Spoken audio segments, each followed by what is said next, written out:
So guys, NAR is really in a tough spot right now. And I'm not talking about the association as a whole, but I'm talking about the expo itself.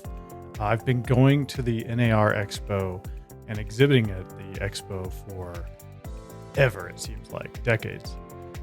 We have had just awesome booths over the years. We've done 10 by 10s, we've done 10 by 20s, we've done 20 by 20s.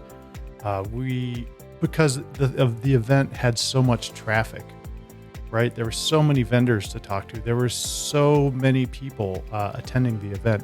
At its peak, there were 30,000 people going to the NAR conference. It was the big mama, the big daddy. It was huge. It filled convention centers. There were no hotel rooms. So we took advantage of that, and we even would build our own stage on the expo floor. Which was awesome. And we had people come up and they would talk about whatever topic. We let them talk about whatever they wanted to, kind of like a TED talk, right? Like 15-minute, 20-minute talk. We had the Wave Group CMO, Bondal and Jolly, Exit CEO, Tammy Bennell, Club Wealth Coach, Michael Hellickson, Happy Grasshoppers, Dan Stewart, the Geeky Girls, Lori and JC, and even like Zillow's Jay Thompson, was on our stage from time to time. So we did this for multiple years, and it kind of became a thing. We'd bring in couches and people would hang out, and we live streamed it. By the way, the last year that we did the live stream was actually in Boston, which is where the event is this year. And we have those videos. They're on YouTube. They are at revaluate.com/NAR. And you can see these kind of TED Talk style conversations from 5-6 years ago when it was 2018 when it was last in Boston, but not this year. This year we're not exhibiting.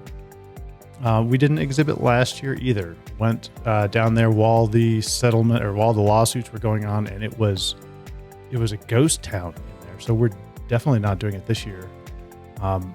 The striking thing is how, because it was in Boston in 2018 and it's in Boston this year, we can compare how it looked then versus now.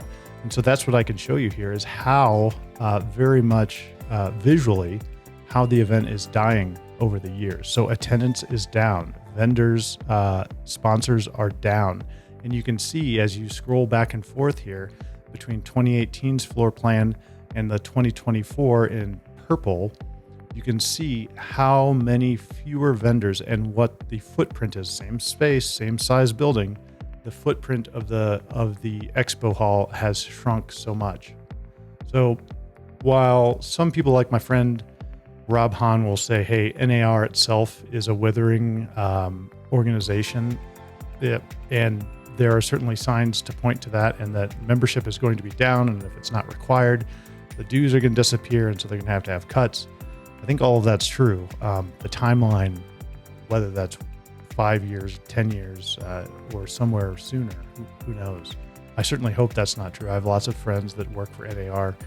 This is not me saying that it should go away, but rather my observation as a vendor who has spent a good bit of money paying for these events, that, man, it's not worth it right now to get your team out there. The event has shrunk in terms of the number of days and the number of hours that the expo is open by more than a third. They've cut a whole day out. The hours that it's open are much smaller than it used to be.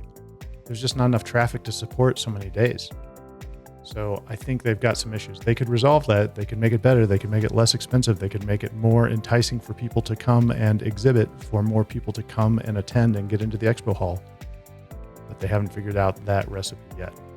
Anyway, I wrote about this in my recent blog post. You can review that blog post over at revaluate.com/blog, and see you over there soon.